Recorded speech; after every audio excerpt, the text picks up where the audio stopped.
Hello students, आपकी एक problem थी electric field at a point on the axial line of a uniformly charge ring. मेरे पास एक रिंग है, उसको क्यू चार्ज गिवन है और वो चार्ज इसके ऊपर यूनिफॉर्मली डिस्ट्रीब्यूटेड है और उसका सेंटर है ओ, उसकी रेडियस है ए। उसी के सेंटर से एक लाइन खींची जिसको हम एक्सियल लाइन कहते हैं, उसके ऊपर है पॉइंट पी पॉइंट सेंटर से आर डिस्टेंस के ऊपर है और हमें पी पॉइंट के ऊपर टोटल इलेक्ट्रिक फील्ड निकालनी है due to this whole charge ring. अब क्योंकि हमने पॉइंट चार्ज के कारण फील्ड निकालनी तो सीख ली है, ये तो बहुत बड़ी प्रॉब्लम है कि ये तो चार्ज बिखरे हुए हैं, इनके कारण हम फील्ड कैसे निकालें। तो उसके लिए हमने क्या सोचा, यहाँ पर क्या किया, हमने इस रिंग को छोटे छोटे लेंथ एलिमेंट्स में डिवाइड कर दिया और सारे लेंथ एलिमेंट्स की लेंथ कितनी ले ली, DL।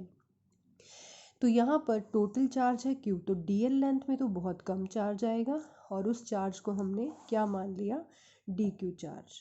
तो यहाँ पे मैंने दो लेंथ एलिमेंट शो कर रखे हैं, एक तो ऊपर की तरफ है AB और जस्ट उसके डायमेट्रिकली अपोजिट एक और हमने लेंथ एलिमेंट ले रखा है A' B'। है तो बहुत सारे, लेकिन अपनी प्रॉब्लम को सॉल्व करने के लिए केवल हम दो लेंथ एलिमेंट्स का ही डिस्कशन कर रहे हैं।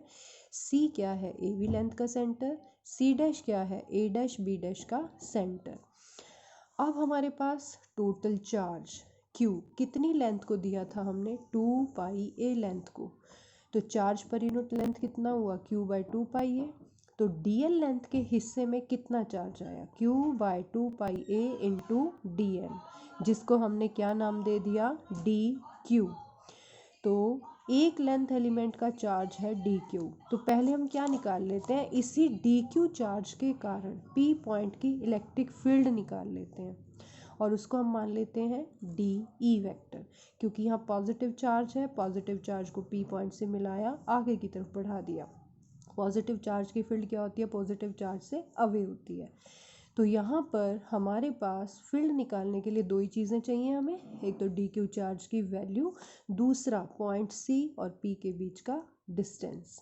क्योंकि ये रेडियस है, ये क्या है, एक्सियल लाइन की लेंथ है, ये दोनों एक दूसरे के परपेंडिकुलर है, तो C से लेके P तक का डिस्टेंस कितना आ गया, पाइथागोरस थ्योरम से r² + a² का अंडर रूट।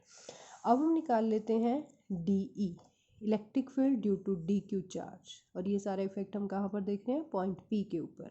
तो चार्ज है DQ, कांस्टेंट हो गया 4πε0, डिस्टेंस का स्क्वायर लेना था, डिस्टेंस अंडर रूट में था तो स्क्वायर होकर अंडर रूट क्या हो गया, हट गया। अब डायरेक्शन क्या होगी, C से P को मिलाया और आगे बढ़ा दिया, ये पॉइंट C है, C से P को मिलाया, आगे बढ़ा दिया। ये जो DE वेक्टर आया, इसके हमने दो कंपोनेंट्स निकाल लिए, एक्स एक्सिस के along DE cos theta, y axis के अलॉन्ग नीचे की तरफ DE sin थीटा। अब हम निकालते हैं A', B' के कारण फील्ड। इसके ऊपर भी DQ चार्ज है, इसका भी यहाँ से डिस्टेंस P पॉइंट से कितना डिस्टेंस है, सेम है, क्योंकि हमारी फिगर क्या है, सिमेट्रिकल है, r² + a² का अंडर रूट। तो यहाँ पर जो फील्ड आई वो क्या आएगी, इस पॉजिटिव चार्ज से अवे, इसको हमने DE' सिंबल दे दिया। DE' भी हमारी एक्स एक्सिस के साथ कितना एंगल बनाता है, थीटा। तो यहाँ पे भी हमने इसके कंपोनेंट्स निकाल लिए, DE' cos theta, DE' sin theta. अब यहाँ पे क्या है कि जो DE और DE' दोनों की मैग्नीट्यूड बिल्कुल सेम है, क्योंकि चार्ज सेम है, डिस्टेंस सेम है, थोड़ा सा डायरेक्शन में चेंज है, इसलिए हमने सिंबल डिफरेंट लिया। तो यहाँ DE' और DE दोनों की मैग्नीट्यूड सेम, इसके भी दो कंपोनेंट निकाल लिए हमने, DE' cos theta, DE' sin theta. अब डायग्राम में देख सकते हो, DE' इस डायरेक्शन में था, एक्स एक्सिस के लॉन्ग DE' cos थीटा और अपवर्ड डायरेक्शन में DE' sin थीटा। क्योंकि हम बात कर चुके हैं DE और DE' बिल्कुल सेम है, तो इनके साइन कंपोनेंट्स क्या हैं, एक दूसरे के अपोजिट हैं, तो वो क्या हो जाएंगे, कैंसिल हो जाएंगे। तो टोटल फील्ड किसके कारण होगी, कोसाइन कंपोनेंट्स के कारण।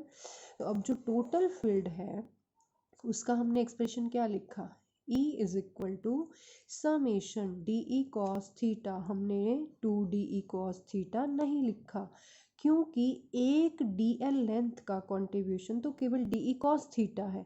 वो तो हमने 2 लेंथ एलिमेंट लिए थे चेक करने के लिए, साइन कंपोनेंट कैंसिल हो गए, कोसाइन कंपोनेंट कितने आए, de cos theta plus de dash cos theta. लेकिन एक कंपोनेंट का कंट्रीब्यूशन तो क्या है, केवल de cos थीटा, तो उसी का समेशन ले लिया, de की वैल्यू पुट कर दी। cos थीटा, ये भी डायग्राम से देखना पड़ेगा। cos का मतलब क्या होता है, बेस अपॉन हाइपोटेन्यूज। बेस कितना है r, हाइपोटेन्यूज कितना है under root r square a square. ये देखो कोसाइन थीटा की वैल्यू, डी क्यू की भी वैल्यू पुट कर दी, charge per unit length into length. अब देखो वेरिएबल क्या है, यहाँ पे वेरिएबल है dl, r भी कांस्टेंट, a भी कांस्टेंट, 4 पाई एप्सिलॉन नॉट भी कांस्टेंट, q 2 पाई, ये सारी चीज़ें कांस्टेंट है। एक वेरिएबल क्या है, dl। सारी चीज़ों को आपने समेशन से बाहर निकाल लिया और समेशन में किसको रख दिया, dl को। तो dl सारी लेंथ ऐड कर दी तो कितना आ गया, 2 पाई, सरकमफेरेंस ऑफ द रिंग। अब 2 पाई से 2 पाई कैंसिल हो गया, तो इलेक्ट्रिक फील्ड कितनी आई, q r by 4 pi epsilon naught r square plus a square raise to the power 3/2। अब इसके दो स्पेशल कंडीशंस हैं, वो भी देख लो। सेंटर के ऊपर, अगर रिंग का सेंटर हम लेते हैं, सेंटर यहाँ से देखो डायग्राम में, अगर ये P पॉइंट हम सेंटर के ऊपर लेके चले जाएं तो R की वैल्यू क्या हो जाएगी, 0। अगर R की वैल्यू 0 हो गई तो ये लास्ट एक्सप्रेशन जो हमारा आया था, यहाँ R0 पुट करके देखो तो इलेक्ट्रिक फील्ड कितना आ जाएगा, 0। इसका मतलब कि आपके रिंग के सेंटर के ऊपर फील्ड की वैल्यू क्या रहेगी, 0। अगर R की वैल्यू A से बहुत ज़्यादा है तो R के कंपैरिजन में हम A को नेग्लेक्ट कर सकते हैं, तो A वाली टर्म्स हमने छोड़ दी, ऊपर R आ गया, नीचे R क्यूब आ गया, R से R कैंसिल, वैल्यू कितनी आ गई, q by 4 pi epsilon naught R square. ये फॉर्मूला किसके लिए था, electric field due to a point charge. अगर Q पॉइंट चार्ज है, R दूरी के ऊपर यही फील्ड जनरेट करता है, लेकिन हमारे पास तो रिंग थी तो भी उसकी फील्ड किससे मैच करती हुई आ गई, लाइक अ पॉइंट चार्ज। इसका मतलब अगर हमारी रिंग की रेडियस कम है और हम ज़्यादा डिस्टेंस के ऊपर उसके कारण फील्ड निकाल रहे हैं तो उसका फॉर्मूला पॉइंट चार्ज जैसा ही आ जाएगा। Thank you.